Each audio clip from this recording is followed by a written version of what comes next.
and retraining of all the personnel that will participate at the election. The motive behind this is that we believe that by the grace of God we are conducting the local government election on October 15, 2022. The people being trained here, we call it intensive training of the electoral officers, assistant electoral officers, who will be the first layer of people to be appointed to conduct the elections. Some of the trainees who spoke with OSBC News, including Mr. Abayomi Olayombo and Ms. Opeyemi Olunlade, described the workshop as a veritable channel of giving them the knowledge required to carry out the job effectively. The best thing that will happen to us is that you can conduct a free and fair election. The training, I think it's 5 days training to help us prepare, because we don't know what to do yet. So they will help us to get prepared and to know what to do next. Oluwa Tobiloba Odunuga reporting for OSBC News. The Chief Press Secretary to Osun State Governor, Mr. Ismail Omikwedan, says the state government is leaving no stone unturned to better the lots of the downtrodden and the entire citizens of the state. Mr. Omikwedan disclosed this today while featuring on an OSBC Weekly Current Affairs personality interview program, Mushiluwa. He maintained that the state government is not relenting in giving the best to pupils and students who will resume for the first time academic section next week, Monday. According to him, this is evidently with the recent appointment of 1,500 teachers in the state. Mr. Omikwedan noted that schools were really affected during the COVID-19 pandemic period, stressing that the state government has been able to weather the storm and bring academic calendar in the state to normally.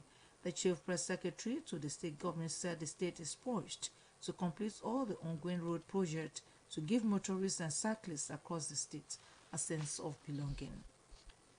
Federal government said improvement in the remuneration and conditions of service of judicial officers will remain uppermost on the agenda of the President Muhammadu Buhari. Attorney General of the Federation and Minister of Justice Abubakar Malami disclosed this today in Abuja at the 2022 Court of Appeal annual legal year.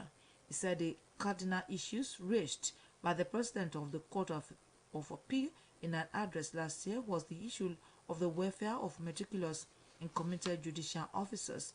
The minister said the ongoing process of improving the welfare package of the judicial officers will be completed in accordance with extant constitutional and statutory provisions.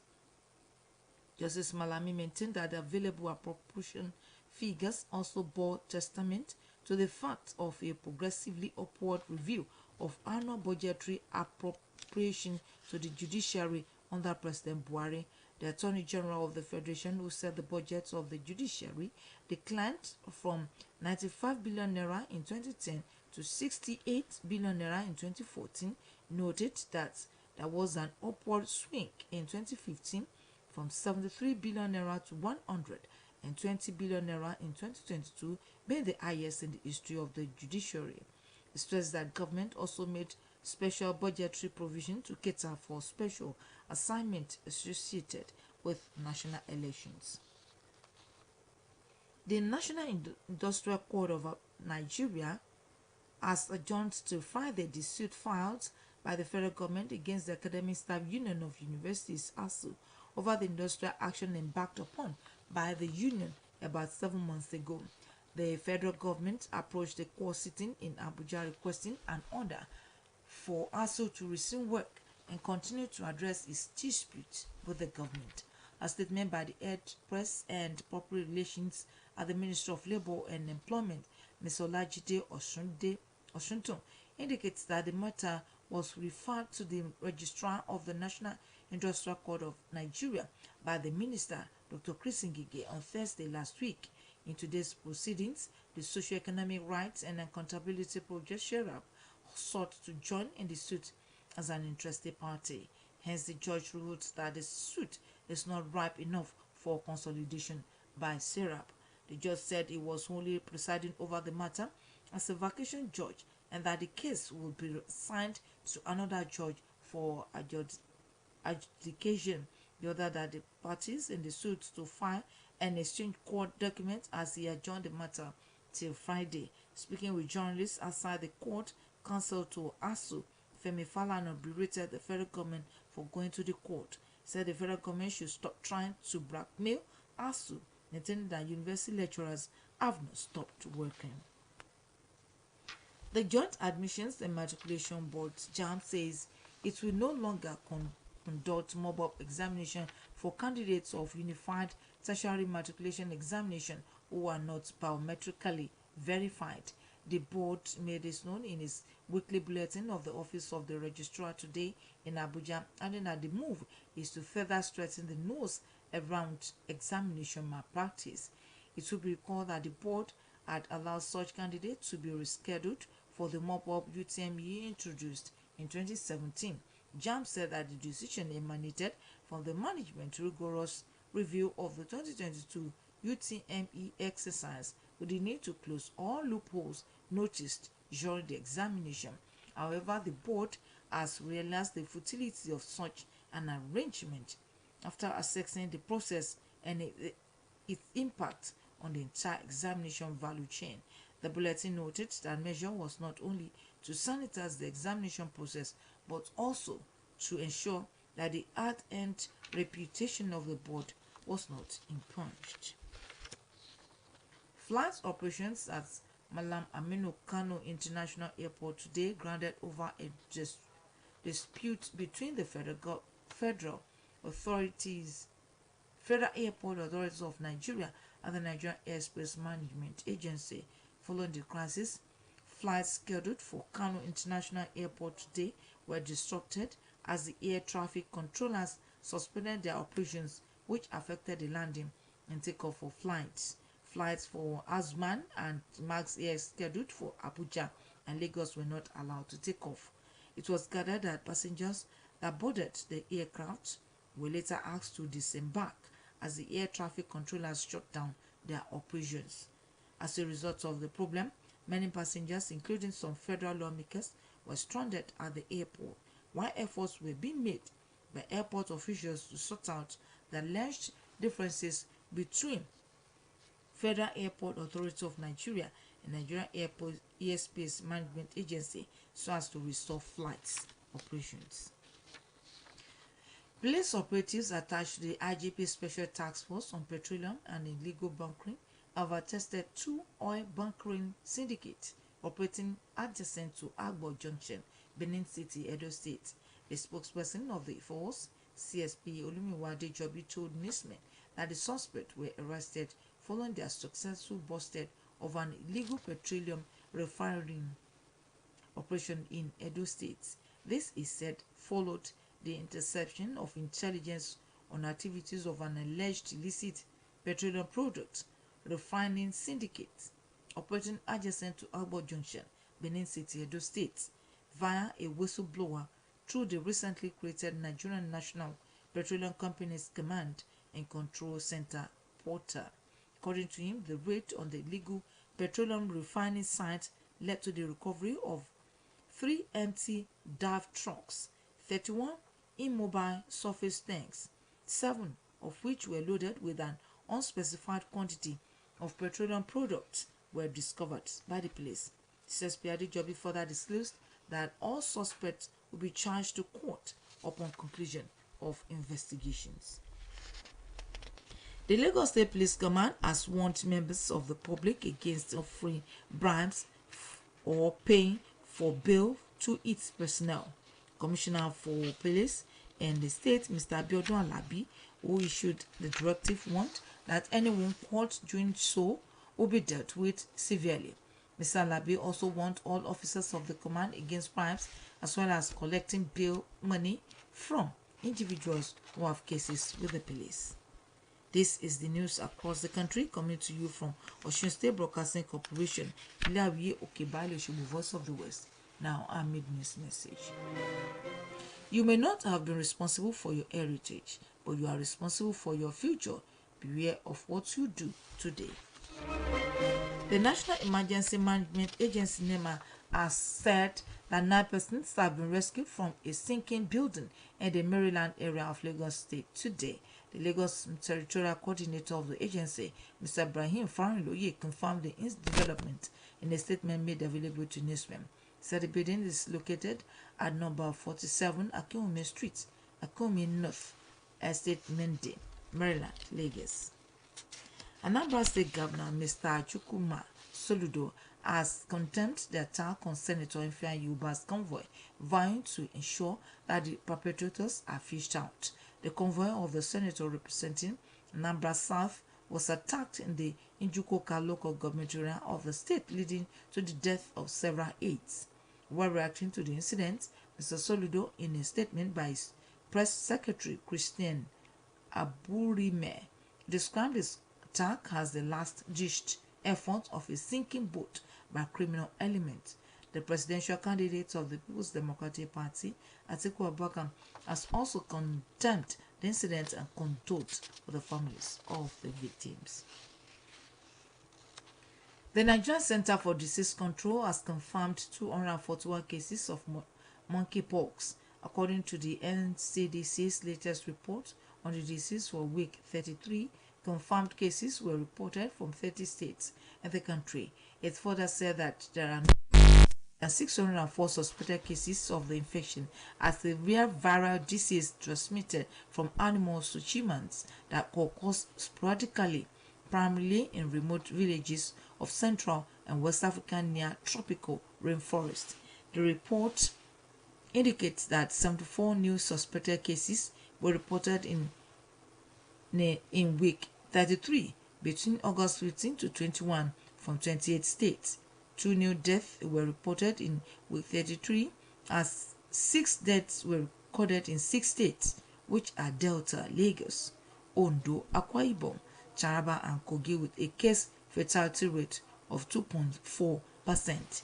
Also, the NCDC has said the number of confirmed cases of Lassa fever in the country has increased to 909 in weeks 35 of 2022, up from the previous 899 cases recorded in week 34.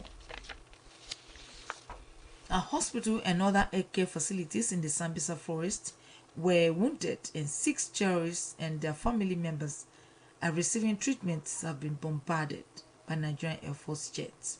The hospital, located at Somalia area of the Sambisa forest, was reached by the air components of the operation Hadin Kai following credible intelligence.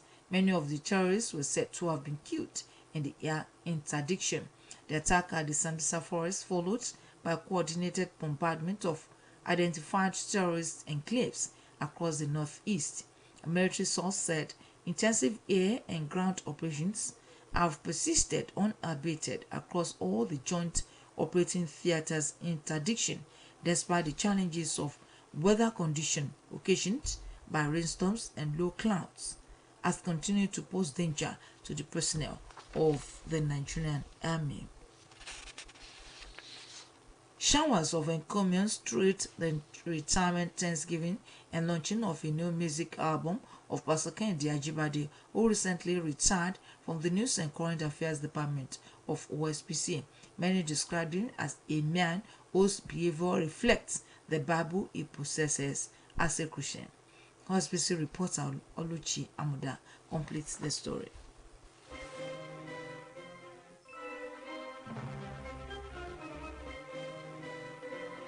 The retirement Thanksgiving and launching of the music album of the renowned broadcast journalist who dabbles as a gospel singer, Pastor Kehinde Ajibade, attracted the who is who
OSBC News.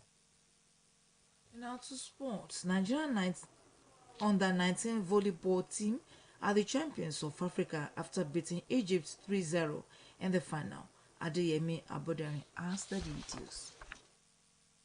Nigeria League champions Rivers United started their journey in the CAF Champions League on a good note as they thrashed visiting Watanga Football Club of Liberia 3-0. The pride of Rivers rose to expectations as they controlled proceedings from the blast of the whistle and sent Watanga back to Liberia with 3 goals deficit. The second leg is slated for Samedo Stadium in Monrovia, with the Nigerian side hoping to protect their 3 goals advantage. Similarly, Nigeria's representative in the CAF Confederation Cup, Kwara United, proved too much for their opponent, AS Douanes of Niger Republic, in the game played at the Mobolaji Johnson Arena in Lagos with a 3-0 win. Wasiu Jima was the signature of all eyes in the game as he scored twice in a 3-0 win over the Nigerian club. Paul Sampson netted the opening goal in the 5th minute to show the dominance of the host from the blast of the whistle. The Nigerians will host the second leg in Niamey this weekend and will require 4 goals advantage to progress at the expense of Kwara United. Also, Remo Stars started their continental campaign in the CAF Confederation Cup on a good note as they drew level on goals with Association Sportive des Armed Royal Forces of Morocco at the Prince Moulay Abdullah Stadium on Sunday. Debutant Remo Stars pulled off a shock 1-1 preliminary round first leg draw at former CAF Confederation Cup winners. Cape Verde International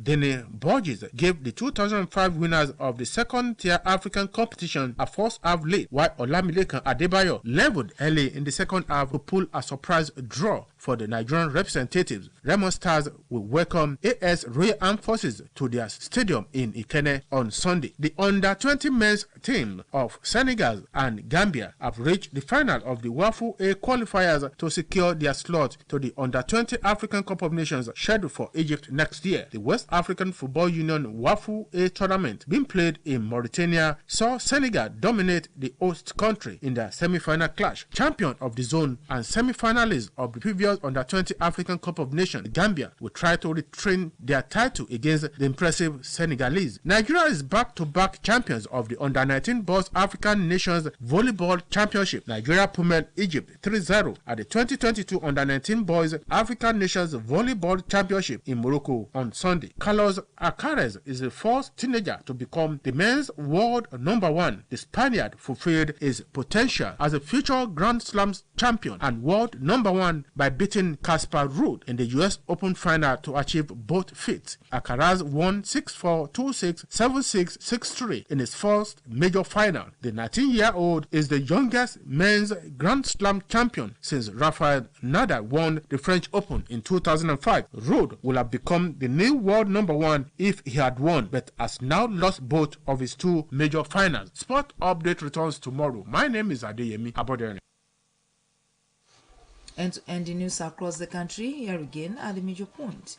Osun State Independent National Electoral Commission (OSEC) is committed to the adherence of the provisions of the Constitution to bringing government closer to the people at the grassroots by putting in place a democratically elected government at the local government level. A hospital and other healthcare facilities in the Sambisa forest where wounded and sick terrorists and their family members are receiving treatment have been bombarded by Nigerian Air Force jets. Anambra State Governor Mr. Chukwuma Soludo has condemned the attack on Senator Ifeanyi Uba's convoy, vowing to ensure that the perpetrators are brought to book. Flight operations at Malam Aminu Kano International Airport today grounded over a dispute between the Federal Airport Authority of Nigeria and the Nigerian Airspace Management Agency. And that was the news across the country, edited by Adeni Kendi and delivered by Olushola Egbodofo. And for more about us, can visit www.osbcng.org. Thanks for listening. Good evening.